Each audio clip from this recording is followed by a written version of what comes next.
پێغەمبەر صلی الله عليه وسلم براکانم بە عاباکەی شانی دادا بوو، عاباکەی شانی خڕ کردو بوو، شانی دادا بوو لەبان عاباکەی و لە پاڵ بەیتە. یەکێ لە سەحابە تێبۆ لای ناوی خەبابی کوڕی ئەرەت ڕەزای خوای لێ بێت، ئەو مشریکانە عەزیەتی ئەو سەحابانەیان ئەدا، لێیانیان ئەدا، عەزابیانیان ئەدا. بۆچی؟ لەبەر تاوانێک ئەیانوت پەروەردگاری ئێمە ئەڵڵایە. ئەتێتە لای پێغەمبەر صلی الله عليه وسلم فەرمێت ئەی پێغەمبەری خوا، ئەوە بۆ دوعامان بۆ ناکەی خوای پەروەردگار سەرمان بخا؟ بۆ دوعامان بۆ ناکەی لە لای خودا خوای پەروەردگار ڕزگارمان بکا لە دەستەم بێباوەڕانە؟ پێغەمبەر صلی الله عليه وسلم دەموچاوی سوور بوو، دانشتە سەر چوارمشقی و فەرمووی وەڵڵاهی لە پێشی ئێوە ئومەتانێک هەبوون، ئەیانیان گرت، ئەیان خستە ناو چاڵەوە، ئەو موسڵمانەیانە خستە ناو چاڵەوە، مشاریان لەبان سەری دائەنا، ئەیانوت ئەگەڕێیتەوە لە دینەکەت یا بتکەین بە دووکتەوە؟ ئەیوت ناگەڕێمەوە لە دینەکەم، ئەیان کرد بە دووکتەوە.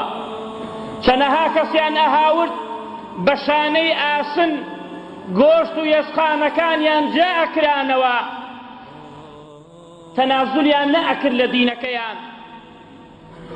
بەڵام والله ليتمن الله هذا الأمر حتى يسير الراكب من صنعاء إلى حضرموت لا يخاف إلا الله والذئب على غنمه ولكنكم تستعجلون. رواه البخاري. فرمووی بەڵام والله خوای پەروەردگار ئەم دینە وا سەراخات، مشریکان و بێباوەڕ وا سەرسۆڕ ئەکات لەم سەری شاری یەمەنەوە بۆ ئەو سەری شاری یەمەن بڕۆی، لە یەک کەس ناترسی ئیلا خوا نەبێت.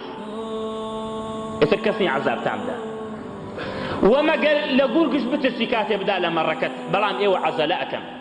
ئاوای بە سەحابە وت ئێمە ڕەنگە هەندێک جار دوعا بکەین، دوو جار شەو نوێژ بکەین، کورە بڵێن ئەوە داوە داوا لە خواکەین، خۆخوا جوابمان ناداتەوە. چیت لێ هات؟ چیت بەسەرە هاتووە؟ هەر لە ناز و نیعمەتە ئەژەین ئێمە، کە عەزابمان؟ ئێمە هەر لە خۆشیە ئەژەین. ئێمە با لە ئیمانی خۆمان بترسین. کەی وەکو سەحابەمان بەسەرە هات ئێمە؟ کەی وەکو تابعی لە پێناو دینەکەی و وڵاتەکەیە ئاوا سەربەرز بن و عەزاب بدرێن؟ ئێمە کەسێک چاومان لێ بازەوەکە ئێتر هاتوچۆی جەماعەت ناکەین، تەنازول لە دین ئەکەین. نسأل الله العافية.